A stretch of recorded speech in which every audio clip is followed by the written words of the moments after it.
Welcome to Clicks and Bricks Podcast. We talk about the entrepreneur mindset. If you get one shot at this, what kind of shot are you going to take? If we forget who we are, they're going to forget who you are. You've got an adversity story that's out of this world. Everything from that Main Street brick and mortar to that billion-dollar manufacturer.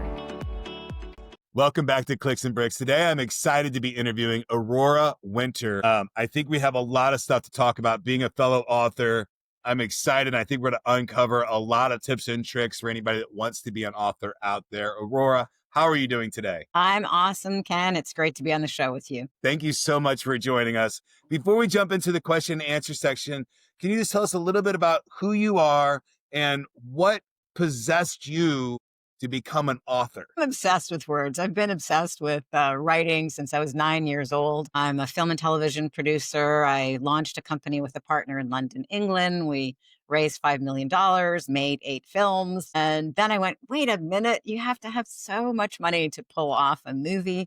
And I returned to my love of books. But throughout my life, I've launched several businesses from scratch, some of which made 7 figures. And I realized, even though I was in completely different industries, that the common thread was always words. It was solving problems at a profit. But until I was able to articulate what the problem was, the business floundered. And when I nailed the message, the revenue came in. So I hope to deliver some of that value to your audience today so they can do the same and turn their words into wealth. Absolutely. I love it. Getting the right messaging is so, as an entrepreneur, and most of our audience is entrepreneurs, and we're living in a time where being an entrepreneur and an author together are becoming more and more available to everybody. And use a lot of, almost sounds like I'm talking to a marketing expert when I'm talking to you, not necessarily an author. How much do those two worlds intertwine? Author, marketer. Is it the same job or is it wildly different? To me, it's similar because I'm not the kind of author who writes poetry. I'm the kind of author who writes nonfiction and fiction books, but with an intention to make a difference and change the world. If you want to change how somebody thinks or feels about something, in a way, you're marketing. So my background in film and television of a movie is actually an idea wrapped in an emotion. And then if you think about it, the best books are also an idea wrapped in an emotion. And the best marketing is an idea wrapped in an emotion. Therefore, to me, these things are all similar because if you just have an idea that won't land with other people, it'll be very dry. It could be cerebral, it might be interesting, but it doesn't really stick. But if you have a story, you can wrap your idea in an emotion and then it sticks and it can even go viral. So my whole message is your words are power. Let's make them profitable. But just to drive home the distinction between an idea and an idea wrapped in an emotion, which is a story, most people can't remember the 10 commandments. But most people can remember more than 10 stories from the Bible if they've ever gone to church, even if that was decades ago. And so I rest my case. Okay. I love it. That's fairly profound, right? You can remember 10 stories. I think if you sat splitting the seas, wine to water, burning bush, like you come up with those pretty quick, but listing the 10 commandments would be more challenging. Yeah. So stories resonate with humans longer or better. I think stories are the DNA of humanity. Stories are how we pass wisdom on from generation to generation. Even super long stories like Ulysses, people memorized them and sang them around the campfire. And they passed on messages of things to watch out for or things to lean into. They passed on values of being heroic and also watch out for the witch. So we have passed through the information age. I think for a while there, we were all in love with information. But now I think most people know there's a glut of information. We don't actually need more information, but we're still hungry for transformation. And we're hungry for guidance on what is the meaning of life and how can we lead a fulfilling life and what do I do next? We're hungry for that kind of thing. And stories, whether they're movies, whether they're books, whether they're podcasts, can change you in that moment and can make a difference for that moment, for that day, maybe even change the trajectory of your life. That's beautiful. And, I'm a technologist at heart, and I think we've we've diagnosed life down to DNA and binary code, to ones and zeros, and we understand that in a way that humanity hasn't. Documented humanity has never understood like we do today. And it's time, we're done being obsessed with ones and zeros. Let's start living life and enjoying it and experiencing these things in a way that hasn't been available to humanity that we ever know of. We live in a world that intelligence is democratized. You can have all these wonderful geniuses in your pocket today. So it's you can have intelligence, but not wisdom. So I think the best stories attempt to impart wisdom, or at least ask powerful questions that can impart wisdom. Yeah, I think that we have been in the digital art renaissance for the last 3 years, and I don't know where it's going to end, but I think storytelling is going to see an arc that humanity hasn't really seen in a very long time, akin to the cave drawings. I hope, right? NFTs will be the cave drawings in 100,000 or 1,000 years from now. I hope so. Like, I'm really excited about technology. A little scared, but mostly excited.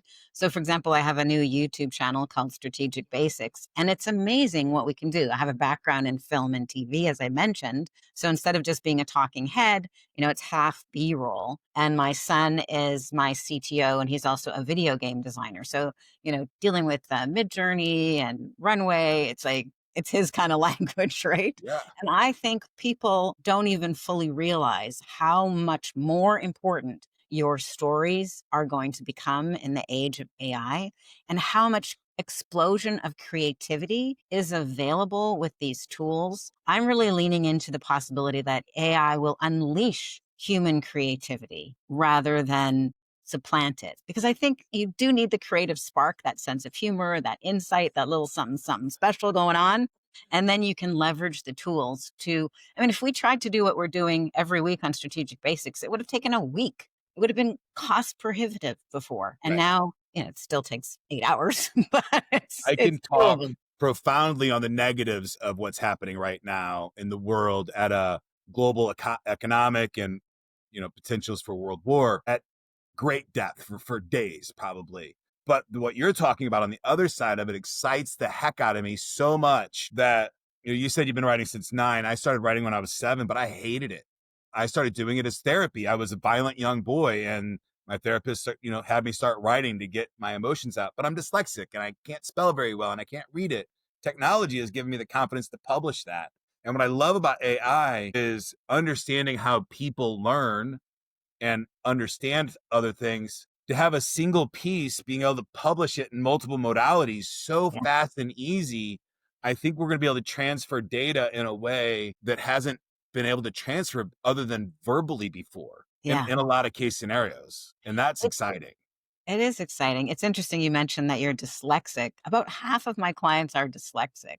So I love dealing with dyslexic people because I think they tend to look at the world from a bit of a fresh perspective. They have something to offer. But how I help people write books is by interviewing them. So it's Yeah, obviously very easy for somebody who's dyslexic. They don't have to write a word. They just absolutely. talk I it out. talk my books. Yeah. I talk them, and that's how I write now. And I love it. And the technology is finally there at a really, really high space. So I'm excited about a lot of things. I'm scared about a lot too, but So you I like hope talking that, books out. You're finding that's really working for you. yeah. And I think that there's more good in the world than bad. And I think that love will always conquer evil. And I have those minimalistic faiths in my life. And that's how I smile and keep going. Aurora, you've made several big pivots in your career: TV exec, entrepreneur, and now author. What was the hardest one, and what helped you move forward when it felt risky? Good question. I think the hardest pivot was after my husband died. So my husband died when he was 33 and I was 31 and our son was 4. And we had a very successful business selling boats, selling yachts as tax shelter investments. We were just 2 kids, didn't have anything, and we grew this big business and grew to a multi-million-dollar business. And then we were building our dream home on the lake, and then he died. I'm like, what? This is so not something that I ever thought could happen. I felt like I'd been run over by a truck on the 405, and then the truck backed up and ran over me again. And I was like, wow. I felt really hopeless. And in that dark moment of despair, an author changed my life. And curiously, it was the same author that gave me the love of writing when I was 9 years old. And I thought, that is a very weird, miraculous coincidence. The author is C.S. Lewis. And when I was 9, I read The Lion, the Witch, and the Wardrobe. And I decided I would do whatever it took to become a great writer like C.S. Lewis, because I couldn't think of anything more amazing than to be able to transport somebody to another place and time that doesn't even exist, just with ink on white paper. I'm like, writers are wizards. And then at age 31, I read his Diary of Healing, which is called A Grief Observed. It later became the movie Shadowlands with Deborah Winger and Anthony Hopkins. And so twice in my life, C.S. Lewis changed my life, once with a nonfiction book and once with fiction. A Grief Observed helped me a lot because I realized I did not have to shoot myself down and get this over with. And that grief was mad midnight moments, and that it was kind of normal to have weird experiences when you're in the depths of grief. And so that book really helped me normalize grief. And if he could get through it, I could too. And so I looked down at my little 4-year-old son's trusting eyes and I realized I had to get my act together. So I went off. Actually, there's a story there too, but the short part of it is I went off to become an executive in film and television and turn my love of words into a career. So I became head of development for Canada's largest film and television production company in Toronto. Wonderful. And there's probably a whole episode of being a woman in that time frame in a male dominated world. Oh my gosh. Yes. And a widow and a single mom. Yeah. I did have moments of despair / envy, because I realized the other executive producers were typically men and they had a wife at home taking care of everything. Whereas I was, trying to do it both. all, work the 80-hour weeks, still be a good mom. And yeah, it was difficult, which is why I started my own film and television production company, which of course was more difficult. But at least I had agency and we made a bunch of films. Yeah. I left the entertainment industry in 1999 to go into IT.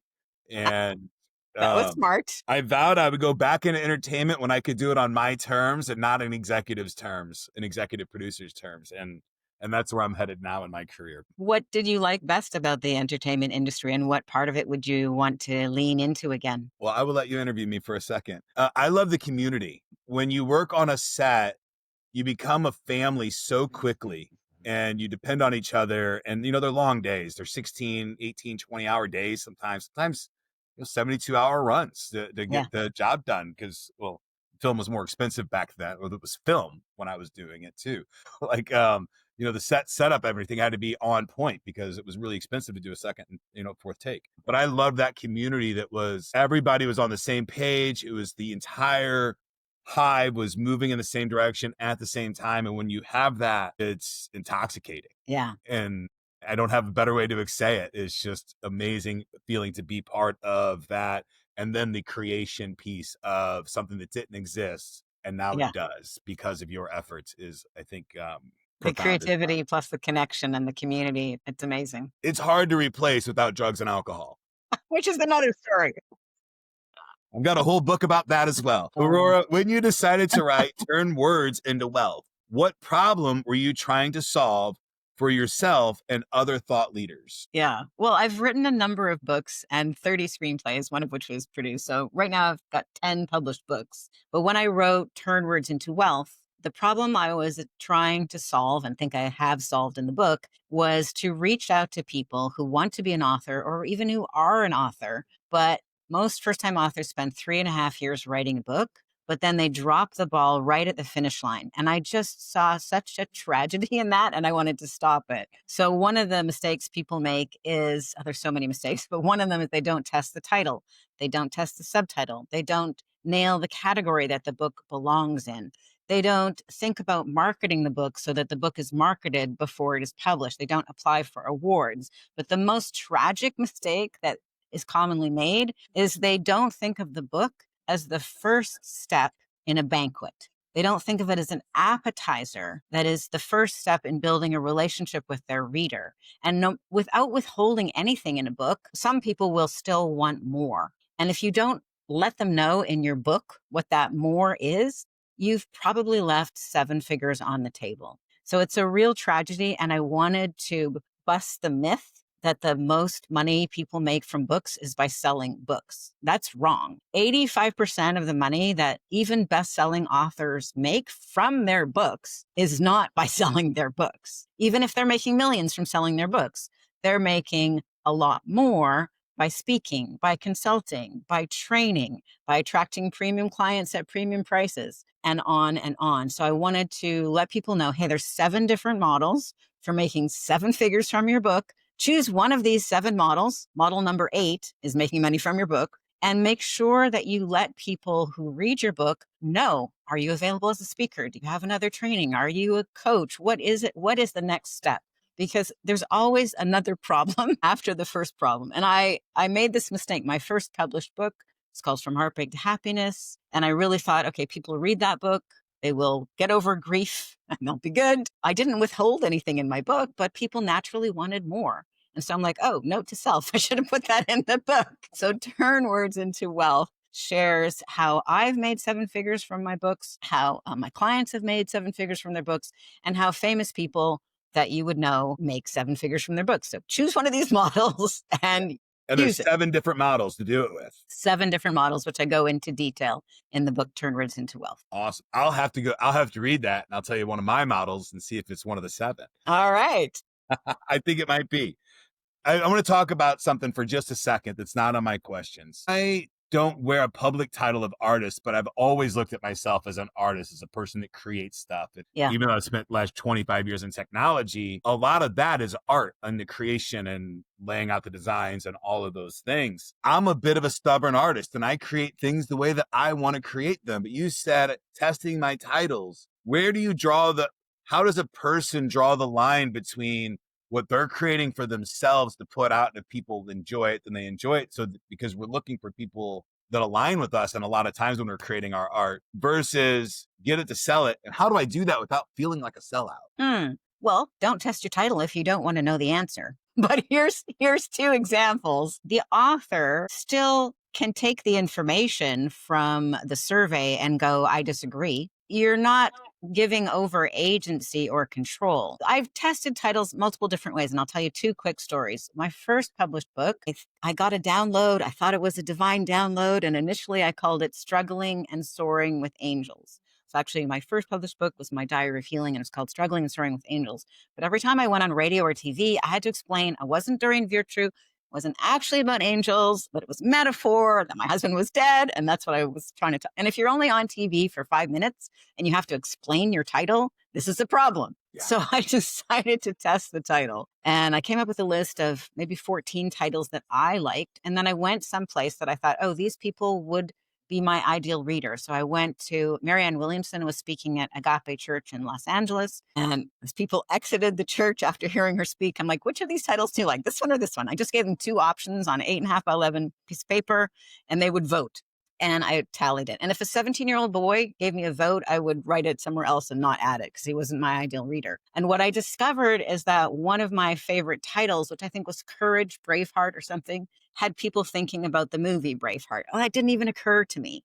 And something else was some kind of a sports slogan. I didn't know that. And like, well, I don't really want that. So the title of that book became From Heartbreak to Happiness, an intimate diary of healing is the subtitle. So it's very clear. I don't have to explain. It's from heartbreak to happiness. It's the transformation from one to the other. Clear over creative is a big tip there. Right. Huge tip, right? If you got people scratching their head on the title, you probably lost the game. Yeah, don't be too creative. Exactly right. So that title outpulled the other titles 2-1. It wasn't even close. Nowadays, I test titles on online platforms so I can get an answer for my clients usually within an hour, but certainly within a day. We'll have like 50 respondents and they'll say, oh, I like this title for these reasons, or I didn't like this title for these and so reasons. And you can quickly see, oh, it's pretty close. So which title do you like, author? Or like, this is not close at all. Maybe we want to go with the title that people get. Yeah, I know the technology's there right now for buttons, right? I can take a button on a website and change the colors and the winner wins. Whichever one gets clicked more ends up being the static, and it's an A/B split test on web development. I assume that the technology for print on demand books is going to be there pretty soon as well. So it might be a case the next couple of years where you just put your content out there and the system tests the different titles for you, and whatever one sells better is Well, the you one can that use, goes. there's a company, I'm not affiliated with them or anything. They're called PickFu, pick and then Yeah. fu.com. And you can, for $50 or $100, test a title. You can also test your Amazon landing page. You can test a brochure. I think the Amazon algorithm is in a kind of way testing the contents of books. I don't Yeah. know. But yeah, I know that the we want reviews are to, huge. we want to keep agency and creativity, but why not Yes. make an informed decision? Yeah. Sometimes agency and creativity outpower the financial decision. Yeah, and that's fine. It depends on why you're doing it, right? Depends on why you're doing it. I personally like to know when people misunderstand a title in ways that I hadn't thought of. That's helpful information. It is very, very helpful information. But the whole marketing, yeah, the oftentimes people who are great authors or artists aren't really into the marketing, and that's this whole process. So one thing I've noticed, there's so many different ways of marketing books, and you don't have to do all of them, but pick a couple that you like. Like I like being on podcasts, so that works for me. And there's so many interesting ways to market. One of the things I really like is to apply for awards and get all the reviews lined up before the book comes out, because you have this honeymoon period on Amazon that's maybe 60 days, maybe 30 days. You got to get your ducks in a row before the book is published and not go, oh, maybe I should think about marketing it like 2 weeks after it comes out. So one of the ways I love to help people is to get the marketing lined up in advance. Absolutely. And I'll tell you, I've published books that I didn't do a hype for and I did a hype for beforehand. And the difference is profound. And asking for the reviews and having the reviews. And just if you go in hot and you can get best new release in your categories, that's a whole nother marketing campaign that you can get. And Exactly. I think people don't understand that if they really do full court press on their release, that's achievable, even for an independent author, right? It is totally achievable. In fact, 100% of my clients have gotten, category win, like a number one new release on Amazon in their category, a number one in Yes. their category. It's totally achievable with a bit of thought and relatively modest budget. Now with another client, I'm attempting to get a New York Times bestseller, which is a whole other kettle of fish, but we'll see if that happens. But yeah, I'm going to the shoot. more marketing, you need more time. Pardon me? Yes. I'm going to shoot for a couple of those myself. All right. Very good. We'll see what happens. We're going to give it the best swing we can. How does the spoken author method change the writing process versus traditional methods? And what's one surprising benefit people don't expect? I love the spoken author method. So I came up with that in 2020, actually, to meet the problem of one of my clients who is dyslexic. I'm like, never mind writing your book. What if we just talk it out? And so how we create books is first we make an outline, say, who is this book for? What is the problem that you're solving? Break it into chapters. And then I interview the person, say there's 10 chapters, and there'd be like 10 1-hour podcast like interviews. So a couple of surprising things come out of this. One, most first-time authors cannot write 500 words in a day, but you can talk 5,000 or even 8,000 words in an hour. So the quantity is so much higher and it's so much easier and it's fun. The other thing that most people don't do or don't realize is because we're capturing the audio and the video as we're creating the rough first draft, we then have the potential of hundreds of pieces of social media content that can be repurposed before the book comes out to build buzz, to build momentum. The other thing that people don't realize is the value of talking it through. They get much more clear on what do they really think. It's much more challenging is maybe the wrong flavor because it's fun, but it's much more insightful. And so when your book comes out, you ideally need to go on podcasts, radio, TV, on the speaking circuit. You need to be not just a good author, but a good speaker if you actually want the book to live up to its full potential. So the way that we create the book makes them media trained. So that's another benefit. And then I think the most surprising benefit that most people don't expect, I'm giving more than one benefit, but I get excited. They don't really fully understand the cathartic or healing value of somebody asking, who really cares, asking questions that encourages them, invites them to review their life, review their business, review all their mistakes, and basically pull up that muddy piece of history and go, Yeah, that was painful at the time, but, rinse it off. There actually was some gold and diamonds of wisdom that came out of that experience. And so it's very cathartic or healing. It's like, I don't know, kind of therapeutic. And I think most people don't expect that added value of creating a book, the spoken author method. I moved from physically writing to verbally speaking nightly, I would say probably 20 years ago, and just recording those, like those nightly kind of brain dumps is what I call them. Before I'd handwrite them, but the tech got enough where I had a recorder 20 years ago. And it is the most therapeutic thing that I've ever done in my life, is just take that time every day to just unload my day. Yeah. And doing it verbally over handwriting, I get a lot more of the nuance out. Yeah. And I also think that whenever I'm talking it out and I'm doing it in an interview style, I'll say things kind of off the cuff that I would never write down, probably because I would stop myself like, oh no, we're not going to talk about that in this. But I'm talking to somebody, I say it. And I think after you rewrite that, very frequently I go, did I actually, like, I'll dump it into AI. I'm like, did I coin that phrase or did you come up with it? And it will say, no, you came up with this in your rant. So Yeah. I think it's a wonderful way to write, especially that first draft. It makes me think about it. It says in the Bible, wherever two or more are gathered, like there's something magical that happens with two people are connecting and talking that doesn't happen by yourself. No, it does not. The connection there it's human at the end of the Yeah. day, right? It's the most human thing that we do, is just connect and Yeah. be together and perceive the universe together, and instead of individually. You've been through deep personal loss. We've talked about your early loss of your husband. How has grief shaped your work, your voice, your goals, and your sense of purpose? Well, I've written a few books about grief, including Grief Relief in 30 Minutes, which talks people through a cognitive behavioral therapy process. She's got 5 questions. And I often use those 5 questions just whenever I'm stressed, and I find them helpful. I don't think stress ever goes away. Maybe it's not overwhelming grief, but life is difficult.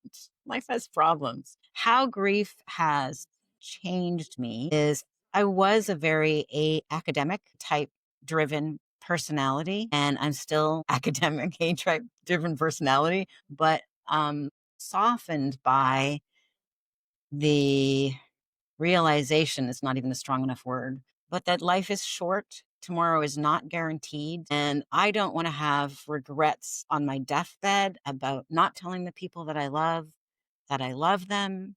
I want to do my best to live up to my God given talents and make a difference with this wonderful life and this potential that I've been given. My mission at Same Page Publishing is to create books that make a difference and have a positive impact on the world. And so I feel called toward greatness, sounds arrogant. I feel called toward making a difference, doing something that matters. Because really, at the end of the day, paying the mortgage and having X dollars in your 401k is kind of meaningless compared to living up to your potential, or living up to my potential, or helping somebody else live up to theirs and make the difference that they can. Like sometimes the difference between somebody making a difference to 100 people and making a difference to 100,000 people is just one mentor who helps them write a book. Yes. I talk with one of my favorite jobs I have is my wife and I started a boxing school several years ago. And I talk with our head coach quite a bit. And I tell him, we don't do this for the money for sure. Nobody's a boxing coach because it pays well.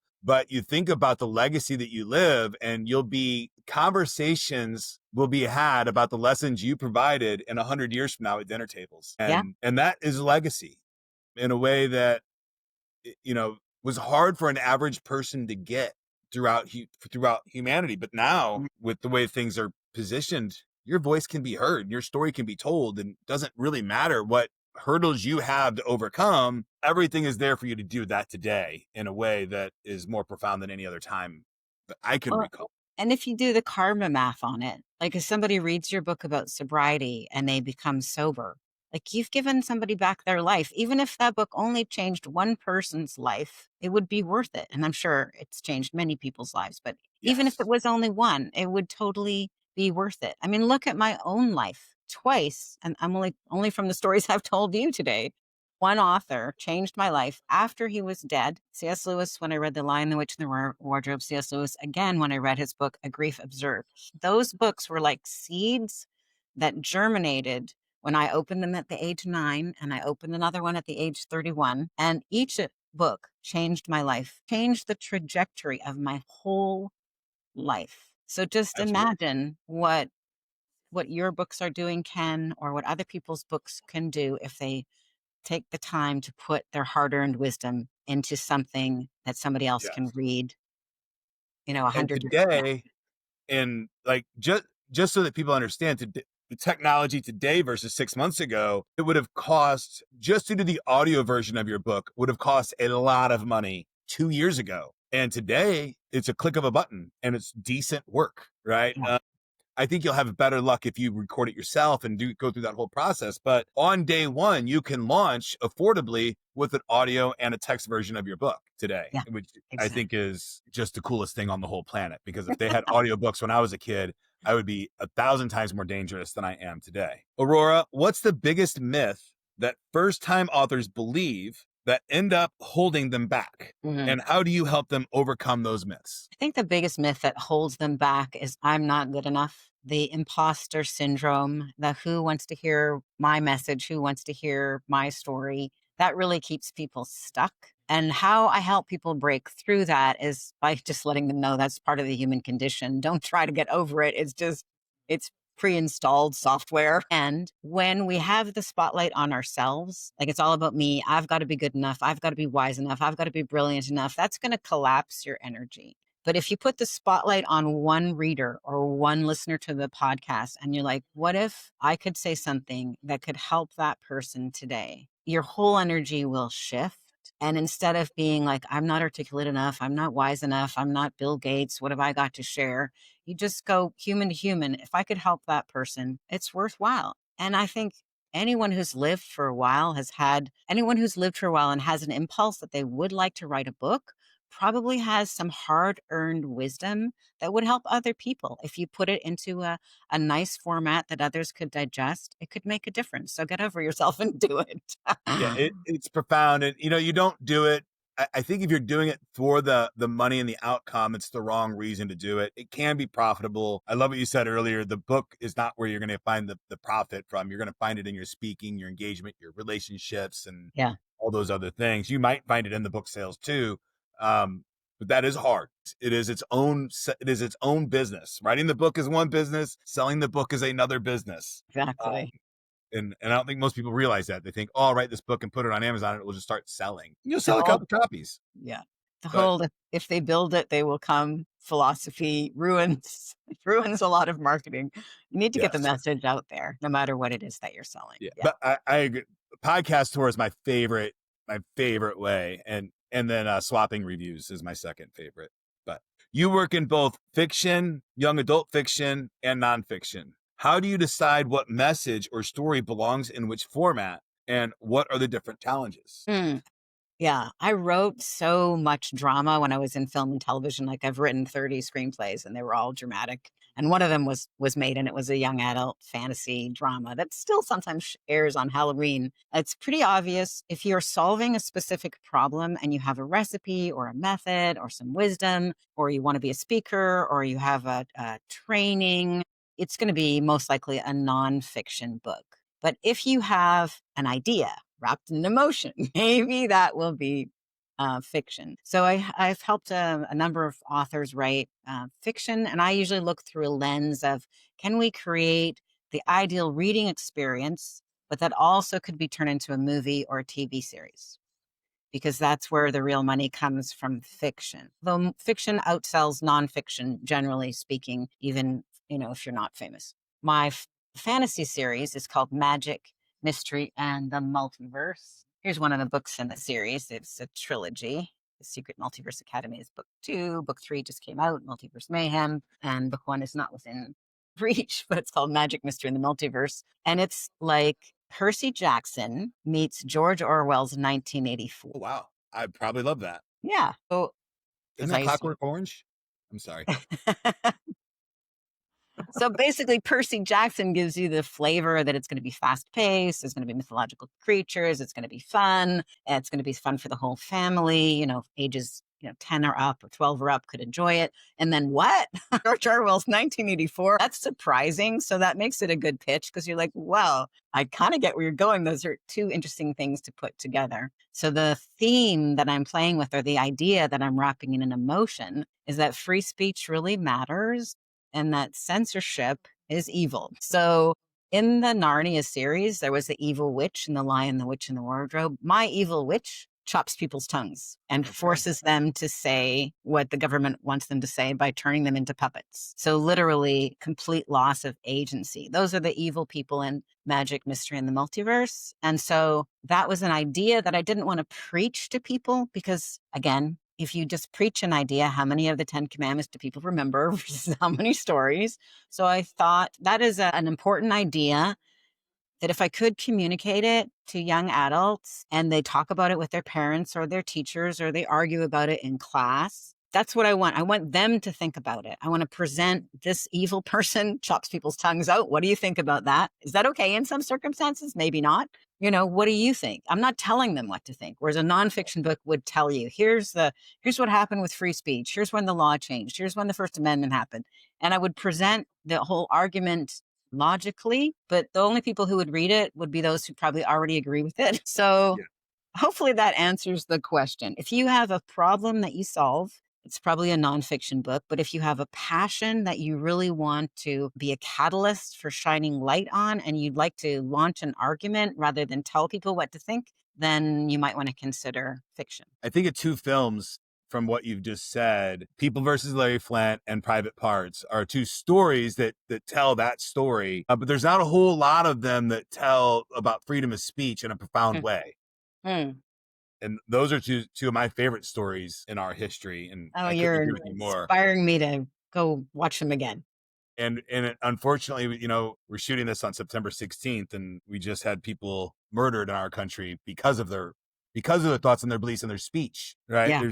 There's no other way to say that. And it's very sad. And I think it's relevant to have those conversations now more than ever. Well, I guess it's always been important to have those conversations, but now it feels very, very relevant.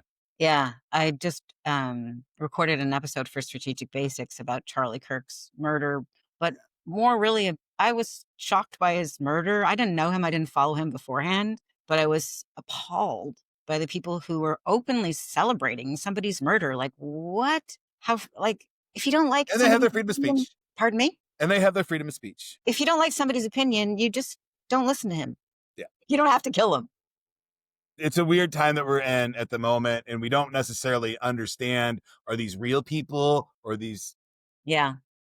Or are these agendas that are... Because we live in a world where we can create fake people that seem to be real, and they can have any narratives that the agenda wants them to have, regardless if they're true or not. But I digress. As someone who's built multiple businesses, how do you evaluate an opportunity today? What criteria must be in place before you commit? Well, I have 3 questions that I think anybody can ask themselves. And I always ask myself these questions when I'm pivoting, but listeners can also do this. What am I really good at? What am I really, really good at? What have I spent 10,000 hours at? What do I still love to do? Because if you're really good at it, but you're just done, that's not a good thing to build your business on that.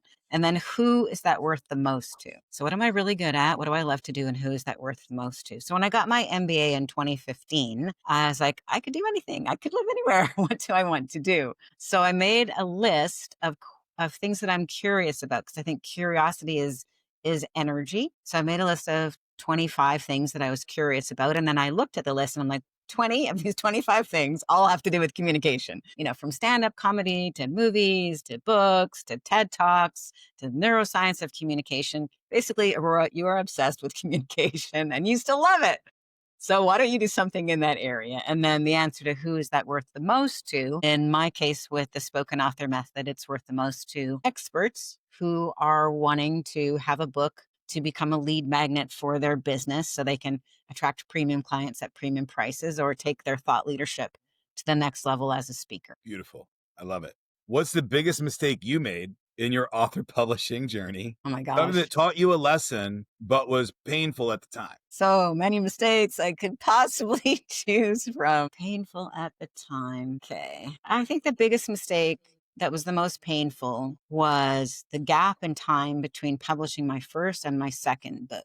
I thought my first book was, in a way, a kind of a jewel, like it was a little bit perfect in a sort of a way, but it was a diary of healing. Where do I go from there? And so but because it was a diary of healing, somebody whose opinion I cared about, even though he wasn't an author, he basically said, a diary of healing, that's not a book. It's not a book. I'm like, what about the diary of Anne Frank? And I allowed that one negative comment to make me shrink. And it was really hard for me to write my second book because I'm like, maybe, maybe I only have one thing to offer that would help other people. But I'm like, okay, I had to break through this. I wrote a second book, which you can tell I was struggling because it's only a book of inspiring quotes. It's called Encouraging Words. So I thought it's a little gift book to give somebody to encourage them. And then I was on fire. Then I wrote Grief Relief in 30 Minutes, which is the cognitive behavioral therapy. Then I wrote the Grief Relief Workbook. And then I wrote Marketing Fast Track, the little book that launched a new business and generated $250,000 in 90 days. And then I wrote Turn Words into Wealth. And then I'm like, what about that dream that you had about writing fantasy? And then I wrote 3 fantasy books.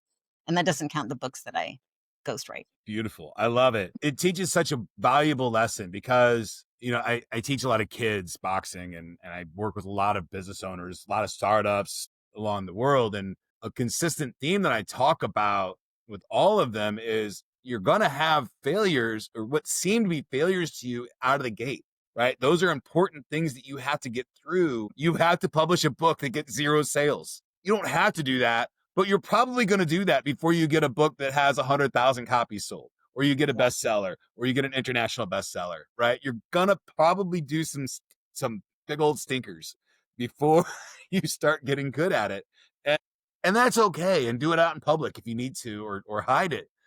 You can do it under a fake name, especially with authorship, you can do all kinds of stuff. I think it's important for people to know that if you've sold books and made 7 figures off a book, I mean, how much did you earn on the first couple? Yeah, almost nothing. Almost nothing, right? Yeah. Like, it's not uncommon. I've interviewed over 500 entrepreneurs and founders of companies, and I have met one of them that claims that he knocked it out of the park on the first try. And I tend to believe him because he was super young and he just had a really cool concept at a very, very unique time in the planet. So, that's a pretty big number of not successful on their first attempts. And yet the other thing is the way that the books changed me, it changed my businesses. Like, I made very little from my first book, but it did launch a business that generated 7 figures. So yeah, it I use wouldn't have happened if it hadn't been for the book. I wouldn't have gone on radio and TV. I wouldn't have stepped into the identity of an author if I hadn't written a book. Stepped into the identity of an author. I could talk about that sentence for decades. Wow. 5 years from now. I want to hear, you have to say something. You can't just say that and not say something. All of my writing is about self-identity. Everything I write about is about self-identity. And my core thesis in the world is that a human can do whatever they want to do if they identify as that thing. If you want to be a boxer and you identify as a boxer, you will be a boxer. And my decades of addiction, and just so you get an idea, I went through AA for the first time at 13 years old, court ordered. And I think it's a miserable system. And I couldn't find a program. But any system that you stand up every day and say, I'm an alcoholic, and that's your identity, then you'll be an alcoholic for the rest of your life. And I think that society puts these labels on you. And when you put a label on yourself, then you can't be anything but what you believe you are. And if you believe you're something great, then, well, you'll be great. But if you believe you're something bad, you'll be bad. So almost everything I write is about self-identity. I love that. I love encouraging people to identify as a hero and become that hero. Absolutely. And they have it. And it doesn't matter.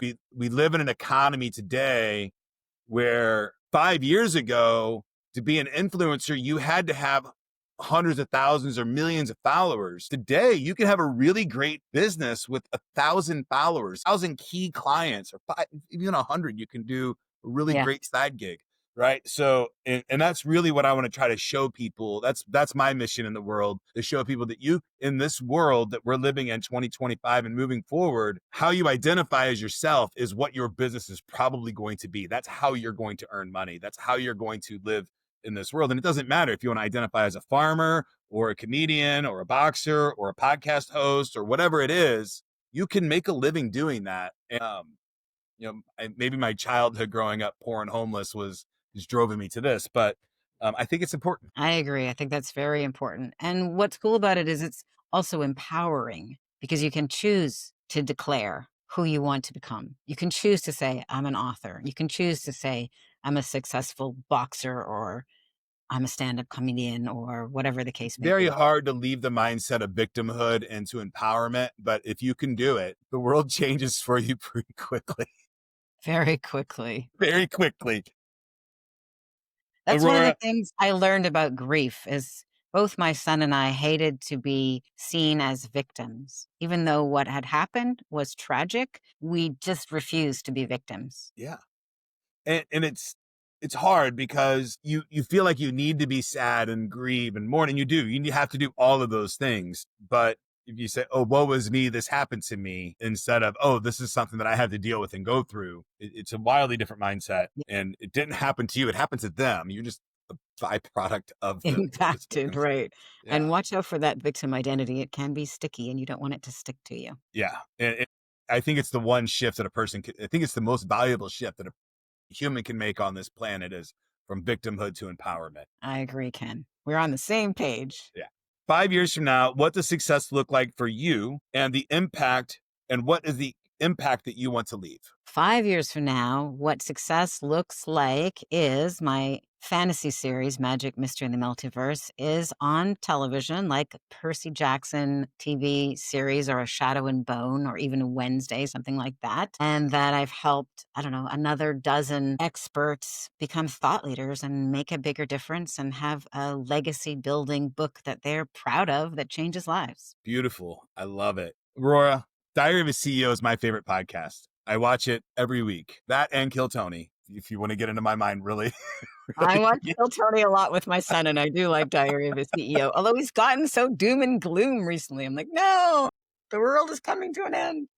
Yeah, it is. It is scary. So your question comes from Christian Horner. What is your biggest regret? And if you could go back, what would you do differently? What is my biggest regret and what would I do differently? Well, maybe it's only because I shared it earlier, but I think what I would do differently is when that person who I was dating at the time told me that's not a book, I'd go, probably not the person to be with, instead of going, what? I could do better. So instead of taking that on and going, I'm pathetic loser, I would go, you're not the right person for me. And I would have I think that's brilliant. ended earlier. Negativity in relationships can be profound. For Yeah. me, when I was going through recovery, my relationship with my daughter got pretty rocky, and we still are friends and we still get along very well. But that is a regret that I have. And the only thing I can do to make it better is be a better father for her now. So That's right. absolutely. And if you're out there watching and you've got a big regret in life that you want to share with the audience, feel free to hit it in the comments and we'll be happy to have conversations with you about that. Aurora, thank you so much for your time today. Somebody wanted to work with you. How would they find you? Well, Ken, this has been so much fun. So they could find me on my website, which is aurorawinter.com, aurorawinter.com, or my company name is samepagepublishing.com. Or really, if they just want to take a deeper dive, maybe go read Turn Words into Wealth, which is available wherever books are sold. And that'll give you 7 different ways of making 7 figures with your book. Absolutely. And if you've got a story to tell, get to writing. It's never been a better time. Exactly right. Aurora, thank you so much. I hope you have a great day. I appreciate Ken. you.